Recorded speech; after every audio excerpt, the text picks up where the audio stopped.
Hey guys, welcome back to my third video, which will be a mix between live play and hand analysis this time.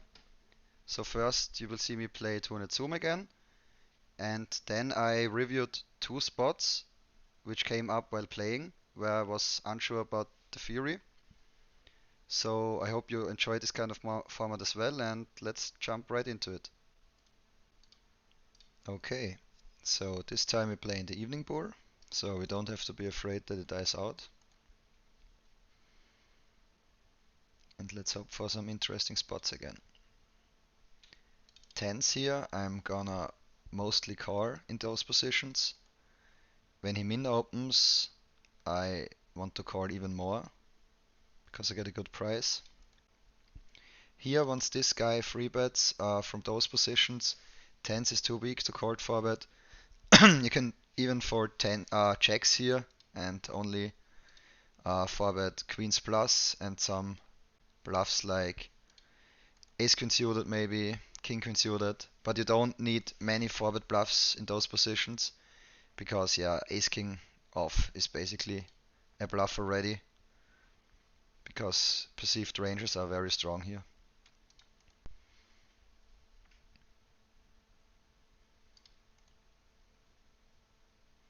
Won't play the 7 deuce game.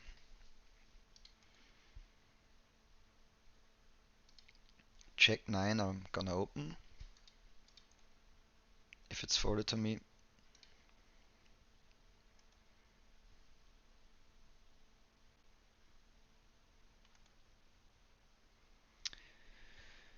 Aces, you love to see it. Let's hope we get some action. Nope. Unfortunately, this happens a lot when you block so many strong hands. Right back into queens. For this price, we can defend a 6-3 suited here, even at this rake structure. Queens, I'm gonna free bet. Here you're gonna raise some of those lowest pairs. I'm gonna call this time though. A card where we could potentially donk, because we have probably more free X than he does. Mostly you find those donks though when in position c-bets a bigger size, because then his range is mostly not those bottom pairs anymore and more of the higher pairs. So when the bottom pairs or the middle pairs, you will find a lot of donks in theory. Here we're gonna mix call and raise, and I'm gonna raise this time. We're gonna raise pretty big here because yeah, we're basically saying we have a free already here, or a very strong hand at least. But yeah, basically it's mostly a free because pocket fives we will check raise pure on flop. So once we never have checks here, and yeah, so we basically say we have a free. King and suited here as a pure call, too strong and too weak at the same time to 4-bet. 9 at suited here with the weaker players in the blinds, and for the low roll I'm gonna call here, but yeah, you can also afford this pure I guess. He chooses a small sizing here on table 1, which is interesting because yeah, most people play half pot on those kind of boards. It's also preferred in theory. Table 2 now, versus the squeeze, we gonna afford it. Table 1 we hit the king, a card where he can be very aggressive on because it hits his range pretty well. This time we hit the king as well, luckily. So let's call and hope that we don't run into a stronger king, because yeah, we will go broke here on table 1.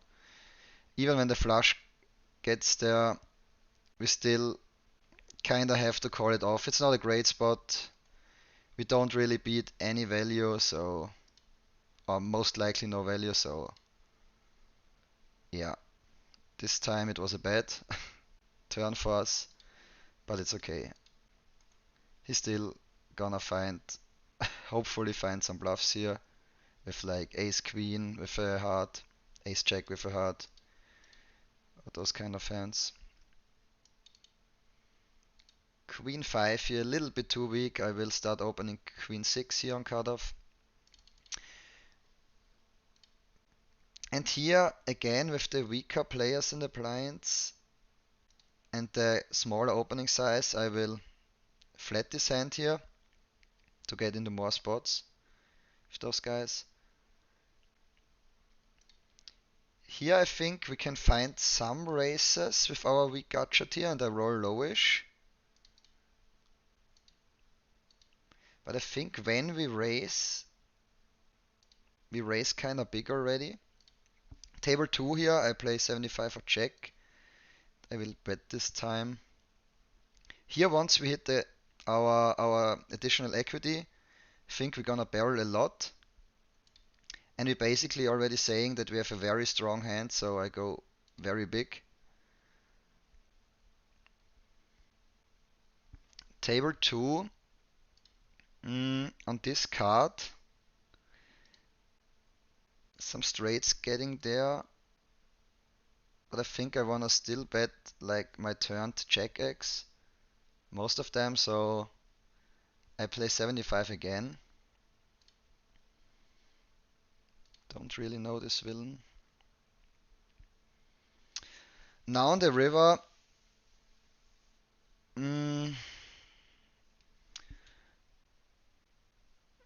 I think if I have to bluff this hand,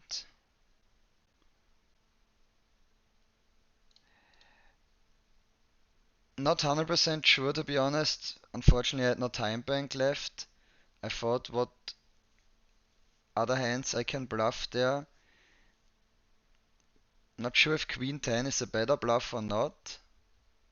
We have some wars, suited King X, which I can bluff. Because the Queen also blocks some forwards. And we get bluff catched very light here, so definitely gonna review this one as well. And also important to make a note on this guy.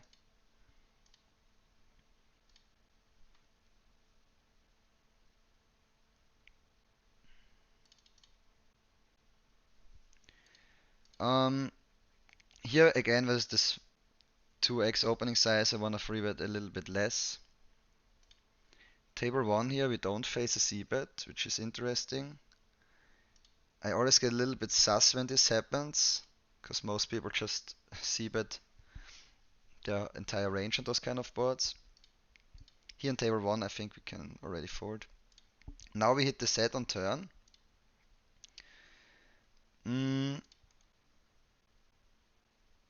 Yeah, I was a perceived weaker player. I just basically play my hand, and my hand wants to get in as much money as possible. Yeah, and that's what I meant. I was already a little bit sus, so but we have at least a note, random check raise, turn bluff, check raise too much. So yeah, we only core, and now we hope that we don't run into quads or better both.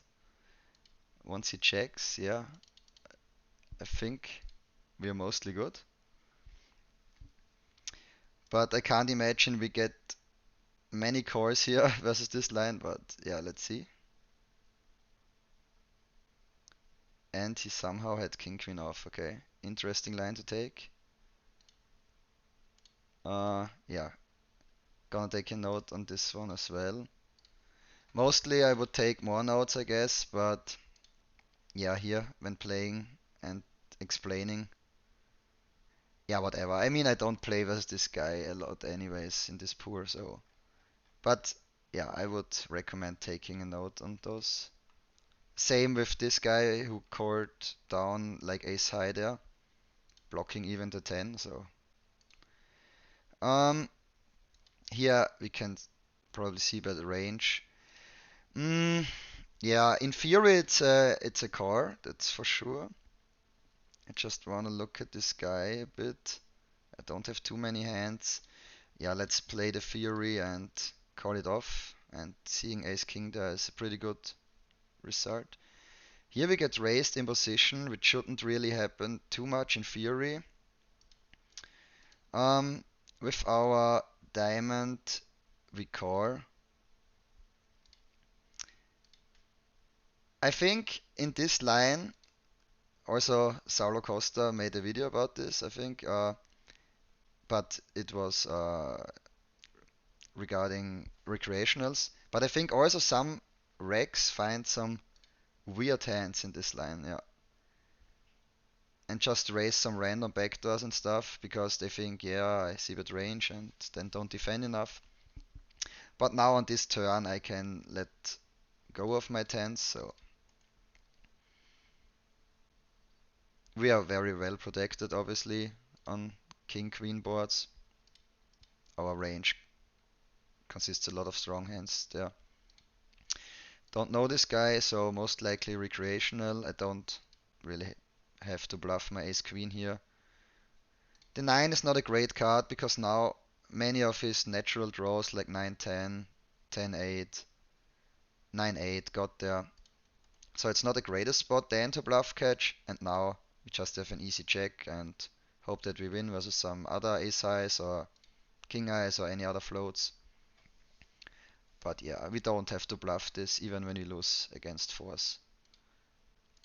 Queen 9 off here, we're gonna defend.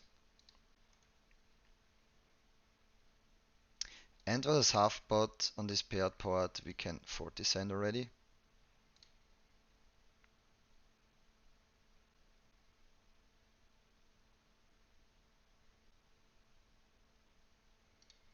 Table 1, I will sometimes see bet this hand.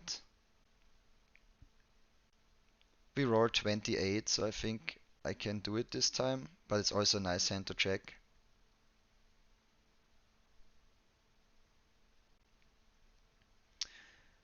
On turn here, I start with a check. We have an easy continue, of course, with our strong draw and pair.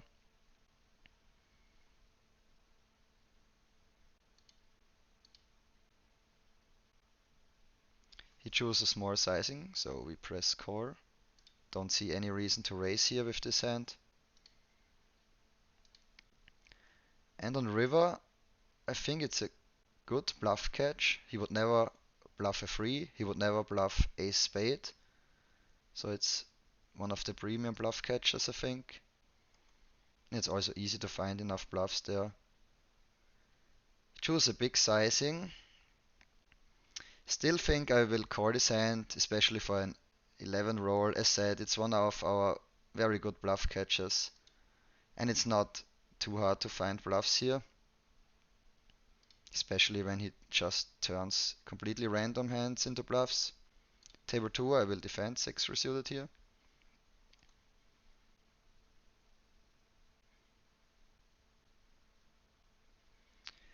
Table 2 starts with a check. We will do the same. It's a board you can see bet pretty often, I think, blind versus blind. Now when he bets big-ish, I think we still have to call our pair. So let's do this. Again, it's not the worst bluff catcher. He would never. Okay, once he checks, we gonna check back. Yeah, I in the first moment I always think that I can even see bet this value bet this hand because it feels like we always have the best hand here in reality. But yeah, let's not get too out of line. Here on table 2, again, I don't really know the guys in the blinds. Let's see if this guy is 4-betting a lot. Yeah, let's do it for the video that we get more spots. You can do basically whatever you want with King 9 here. And versus the cold 4, we only have the fold as an option.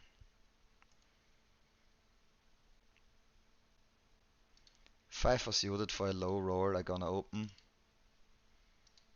On 200 rake, maybe you can even fold it pure. But let's try to get into more spots. And try to flop more nuts. And he donks on a board where donking is fine. We roll low, we have the nuts, so I think it's a clear raise then.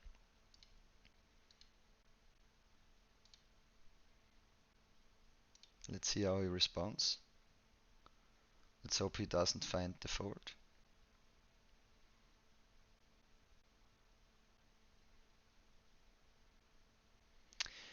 And he clicks back, which is interesting. Tempting to click back again. I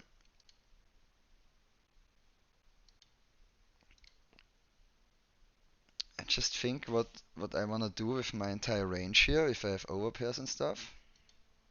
I think I start with a core. Because I'm obviously not too familiar with donk 3-bet spots.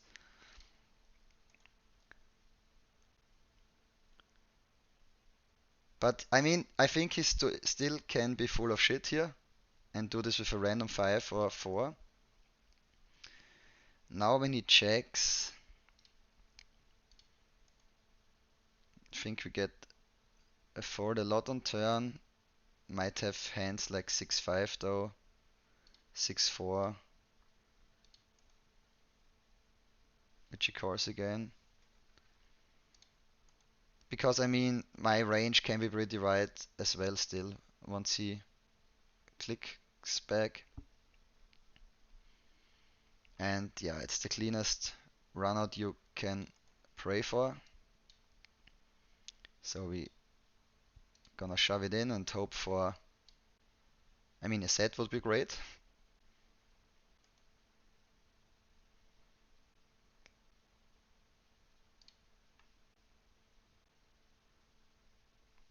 No snap is sad.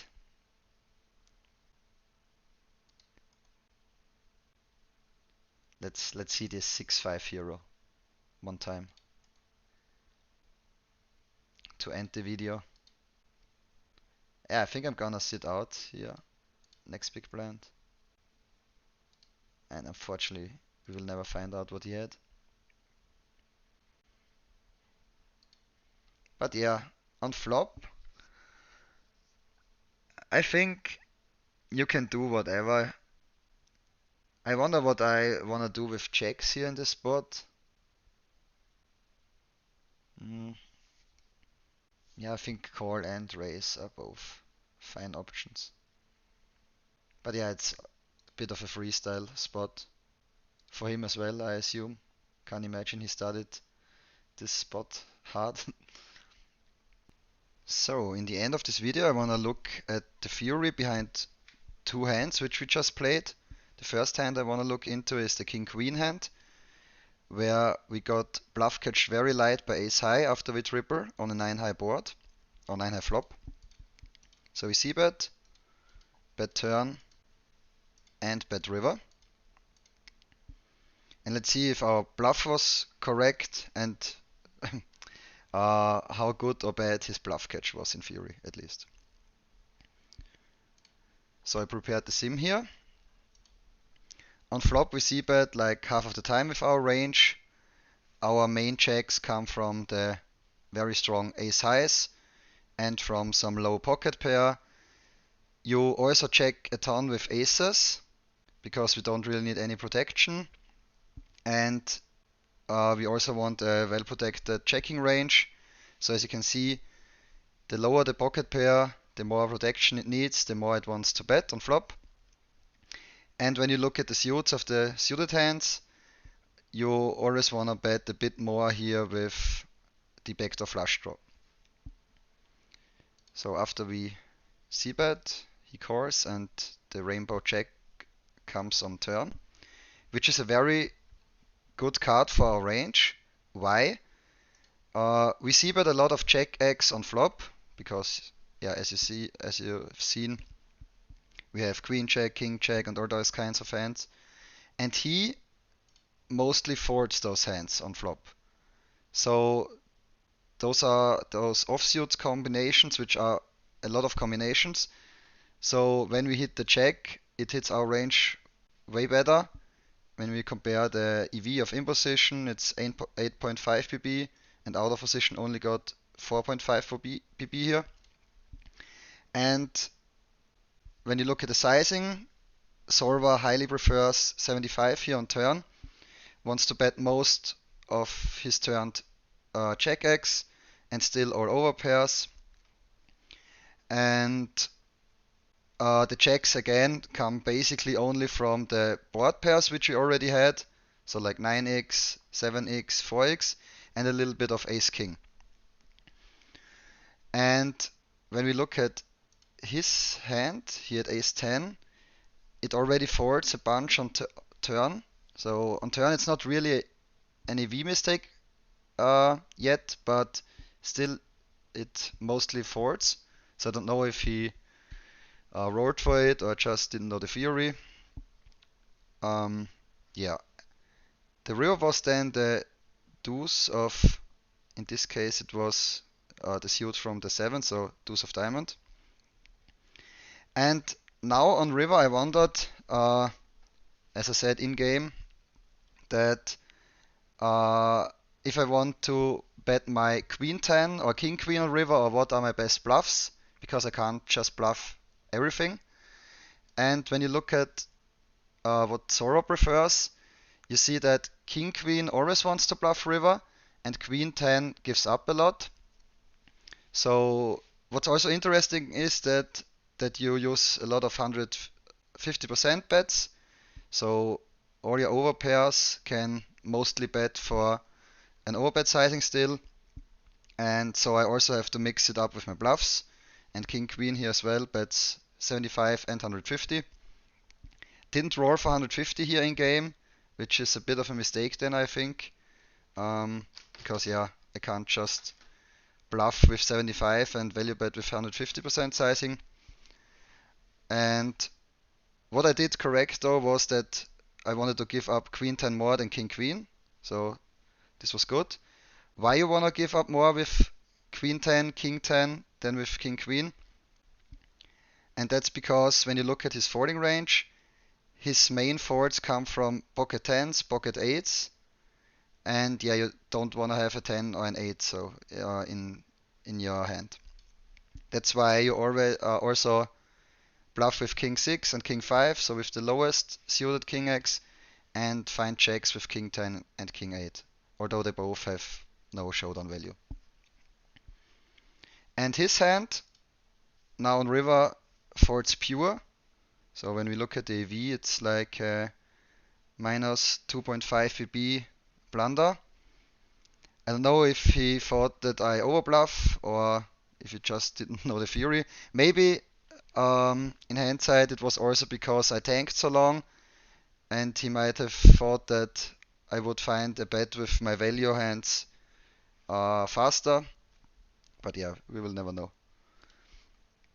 The second hand I wanna look into is the 5-4 suited hand, where we flopped the nuts, which was a bit funky on flop, because villain donked out. We raise him in position, and he basically clicked back. We call, we bet turn 75, and shove the river, and he folded. So flop I found pretty interesting. As I said, while playing, it's a board where he can find some donks, and yeah, in theory he donks like 25% with range. And when you look at his range, he nearly donks every hand for a low frequency, and a bit more, of course, with hands which connect with the board.